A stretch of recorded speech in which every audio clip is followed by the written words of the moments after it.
गांव में बेलन वाली चुड़ैल की कहानी अब एक इतिहास बन चुकी थी। करण की सूझबूझ और साहस ने गांव वालों को एक नई सीख दी थी कि नफरत को प्यार से और गुस्से को माफी से हराया जा सकता है। लेकिन कहानी यहाँ खत्म नहीं हुई थी।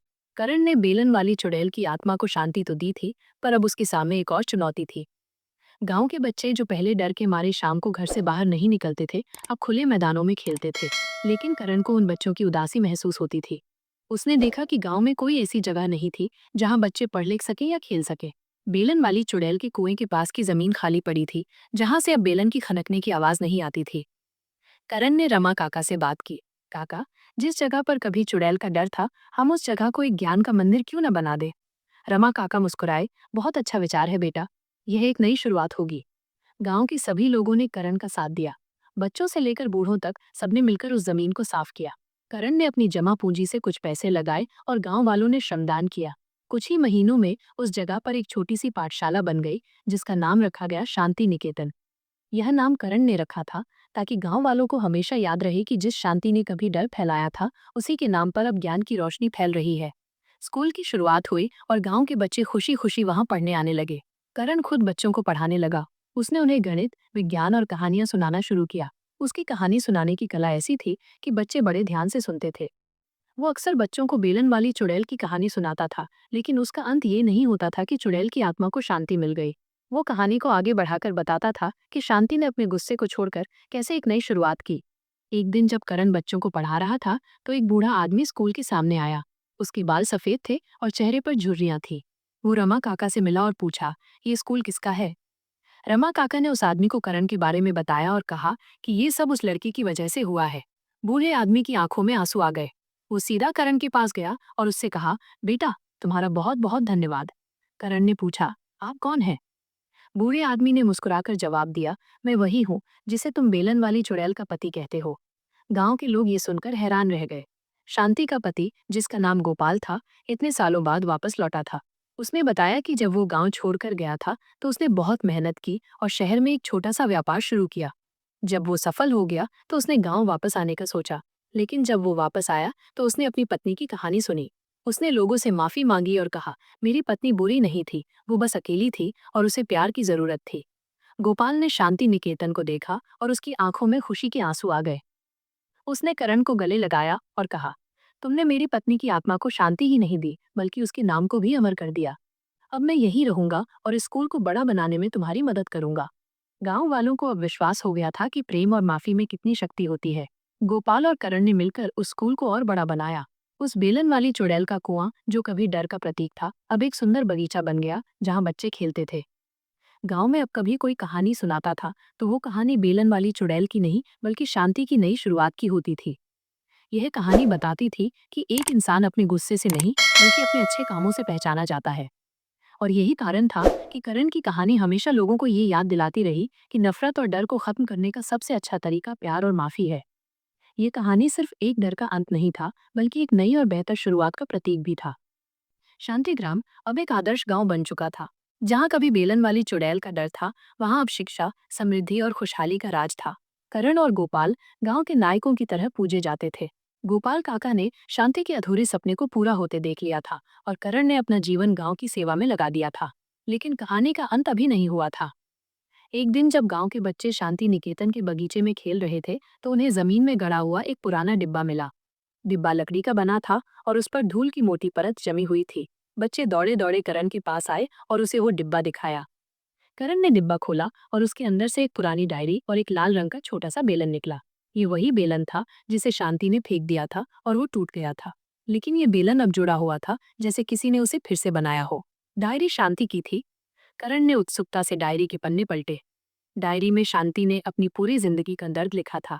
उसने लिखा था कि वो क्यों इतनी गुस्सैल थी। उसके गांव में एक जमींदार था जो हमेशा गांव के लोगों को परेशान करता था।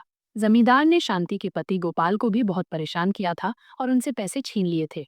शांति ये सब देखकर बहुत परेशान थी, लेकिन गोपाल शांत थे और उन्होंने कोई विरोध नहीं किया। शांति ने लिखा था, मैं गुस्से में थी क्योंकि मैं अपने पति को कमजोर होते हुए नहीं देख सकती थी।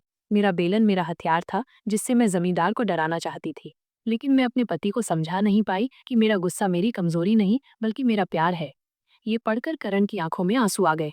उसे पता चला कि शांति बेलन वाली चुड़ैल इसलिए नहीं थी कि वो बुरी थी, बल्कि इसलिए थी कि वो अपने पति को बचाना चाहती थी। उसने अपने पति को बेलन से इसलिए मारा क्योंकि वो चाहती थी कि वो अपनी ताकत को पहचाने और जमींदार के खिलाफ खड़े हों। करण ने डायरी में आगे पढ़ा। शांति ने लिखा था कि जब गोपाल गांव छोड़कर गए तो वो टूट गई थी। वो समझ गई थी कि उसका गुस्सा प्यार नहीं बल्कि नफरत बन गया था। उसने अपने मरने से पहले एक वादा किया था कि वो अपने गांव को उस जमींदार के खिलाफ खड़ा करेगी और उसे हराएगी। उसने अपने बेलन में एक ताकत पैदा कर ली थी जो सिर्फ सच्ची मोहब्बत से ही टूट सकती थी। डायरी में एक नक्शा भी था। ये नक्शा जमींदार के घर के नीचे एक गुप्त सुरंग का था, जहां उसने गांव वालों से लूटा हुआ सारा खजाना छिपा रखा था। शांति ने लिखा था कि ये खजाना गांव के लोगों का है और उसे वापस पाना बहुत जरूरी है। यह पढ़कर करण हैरान रह गया। उसने तुरंत गोपाल काका को बुलाया और उन्हें ये सब दिखाया। गोपाल काका ने डायरी पढ़ी और उनकी आंखों में पश्चाताप के आंसू आ गए। शांति मुझसे माफी मांग रही थी और मैं उसे समझ ही नहीं पाया, उन्होंने कहा। करण ने गांव के लोगों को इकट्ठा किया और उन्हें शांति की पूरी कहानी बताई। गांव के लोग, जो शांति को एक चुड़ैल मानते थे, अब उसे एक शहीद की तरह देखने लगे थे। उन्होंने तय किया कि वे शांति के अधूरे वादे को पूरा करेंगे। करण, गोपाल और गांव के कुछ युवा उस नक्शे के सहारे जमींदार के घर गए। उन्होंने गुप्त सुरंग को खोज निकाला और वहां से सारा खजाना वापस ले आए। जमींदार को जब ये पता चला तो वो डर गया और गांव छोड़कर भाग गया। गांव वालों ने उस खजाने का इस्तेमाल शांति ग्राम को और भी बेहतर बनाने में किया। उन्होंने नए स्कूल बनाए, अस्पताल बनाए और गांव को पूरी तरह से आत्मनिर्भर बना दिया। एक रात करण को फिर से एक सपना आया। उसने देखा कि शांति मुस्कुरा रही थी। इस बार उसके हाथ में एक बेलन नहीं, बल्कि एक सुंदर सा फूल था। उसने करण से कहा, तुमने मेरा अधूरा वादा पूरा कर दिया, मेरे सम्मान को वापस लौटा दिया। अब मैं सचमुच शांति से रह सकती हूँ। इस बार जब करण की नींद खुली तो उसे एक अलग ही सुकून महसूस हुआ। उसने गोपाल काका से कहा, शांति की कहानी सिर्फ डर की कहानी नहीं थी, बल्कि एक माँ की ममता, एक पत्नी की प्यार और एक औरत के साहस की कहानी थी। गांव में अब जब कोई कहानी सुनाता था तो वो कहानी बेलन वाली चुड़ैल की नहीं, बल्कि शांति के सम्मान की होती थी। ये कहानी बताती थी कि एक इंसान का गुस्सा उसके अंदर। मोहल्ला पुराना था, लेकिन कहानियों में हमेशा नया। यहाँ हर गली में बच्चे क्रिकेट खेलते, बिल्लियाँ चुपके से मछली के टुकड़े चुरा लेती और चाय वाले की दुकान से आती अदरक वाली चाय की खुशबू पूरे माहौल को तरोताज़ा कर देती। इसी मोहल्ले के बीचों बीच रहते थे चिंटू और पिंकी, एक भाई बहन की जोड़ी। चिंटू बड़ा था लेकिन अक्ल में थोड़ा कच्चा, वहीं पिंकी छोटी थी पर चालाकी में एक्सपर्ट।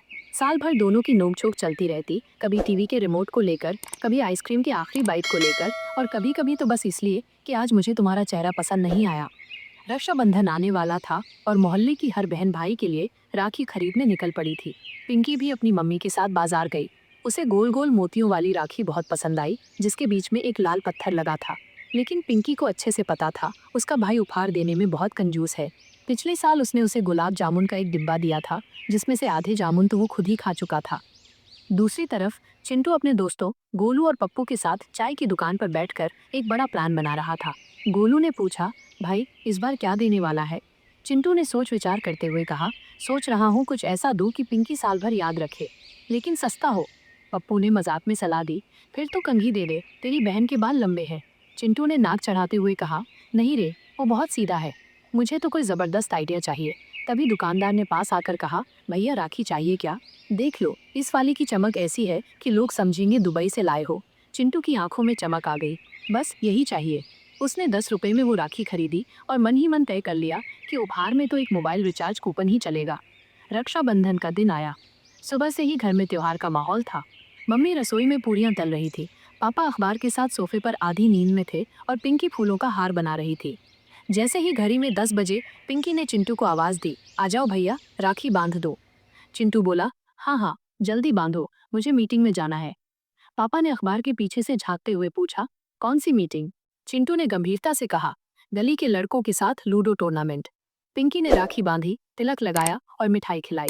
मिठाई खाते ही चिंटू के चेहरे पर एक अजीब सा भाव आया। ये मिठाई में नमक क्यों लग रहा है? पिंकी ने मासूमियत से कहा, भैया ये तुम्हारा वहम है। असल में मिठाई में नमक नहीं था, लेकिन पिंकी ने पहले ही एक चाल चली थी। मिठाई में थोड़ी हल्की चीनी डाली थी ताकि उसका स्वाद फीका लगे। राखी बांधने के बाद चिंटू ने अपनी जेब से एक लिफाफा निकाला। पिंकी की आंखें चमक गईं। वाह, लिफाफा, इसमें तो नोट होंगे। उसने झट से खोला और अंदर निकला 50 रुपए का मोबाइल रिचार्ज कूपन। पिंकी कुछ सेकंड तक हक्की बक्की देखती रही, फिर मुस्कुराकर बोली, भैया आप तो बड़े क्रिएटिव हो। चिंटू ने सीना तानते हुए कहा, देखा, तुम्हारे काम की चीज दी है, फोन पर बात कर पाओगी। पिंकी ने मन ही मन ठान लिया, अगले साल मैं ऐसा बदला लूंगी कि भैया सारी चालाकी भूल जाएगा। पूरे साल पिंकी ने एक सीक्रेट प्लान बनाया। उसने अपनी डायरी के एक पेज पर लिखा, ऑपरेशन मीठा बदला।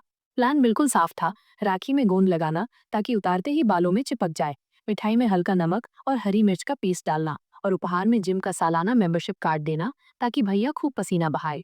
पिंकी ने ये सब किसी को नहीं बताया, यहाँ तक कि मम्मी को भी नहीं। बस एक भरोसेमंद साथी था, मोहल्ले की बिल्ली शेरू। पिंकी उसे अपने प्लान सुनाती और शेरू म्याऊं करके अपनी सहमति देता। अगले साल रक्षाबंधन पर सुबह सुबह ही पिंकी तैयार हो गई। इस बार उसके चेहरे पर एक अलग ही चमक थी, बदले की चमक। चिंटू बोला, बहन जल्दी बांधो, मुझे आज फिर मीटिंग है। पिंकी ने हंसते हुए कहा, हाँ हाँ, आज तो मीटिंग में तुम्हें एक्स्ट्रा एनर्जी मिलेगी। पिंकी ने राखी बांधी जो गोंद की वजह से चिंटू के हाथ पर चिपक गई। जैसे ही चिंटू ने उसे उतारने की कोशिश की, उसके कुछ बालों में उलझ गई। अरे ये क्या चिपक गया? चिंटू चिल्लाया। पिंकी बोली, भैया राखी का प्यार है, ऐसे ही निकलता है। फिर पिंकी ने मिठाई खिलाई। एक बाइट लेते ही चिंटू के मुंह से आवाज निकली, छी, ये तो नमकीन और मिर्ची वाला है। पिंकी ने हंसते हुए कहा, अरे भैया ये स्पेशल चिली गुलाब जामुन है, आजकल ट्रेंड में है। अब बारी थी उपहार की। पिंकी ने एक सुंदर सा लिफाफा दिया। चिंटू ने खोला तो उसमें निकला जिम का 1 साल का मेंबरशिप कार्ड। ये क्या है? चिंटू ने हैरानी से पूछा। पिंकी ने ठंडी मुस्कान के साथ कहा, भैया जो 50 रुपए के रिचार्ज में बहन को टालता है, उसे अब पसीना बहाकर ही उपहार कमाना चाहिए। गोलू और पप्पू जो पास में खड़े ये तमाशा देख रहे थे, हंसी से लोटपोट हो गए। उस दिन के बाद चिंटू ने ठान लिया कि रक्षाबंधन पर बहन के साथ चालाकी नहीं करेगा। लेकिन पिंकी, वो अब भी हर साल राखी बांधने के बाद मिठाई का डिब्बा पहले खुद चेक करती है, कहीं भैया ने फिर कोई नई शरारत न कर दी हो। मोहल्ले में ये कहानी इतनी फैली कि बच्चे इसे राखी का बदला कहकर सुनाने लगे। और जब भी कोई भाई उपहार में कमी करता, बहनें कहती, देख लेना हम भी पिंकी वाली राखी बांधेंगे।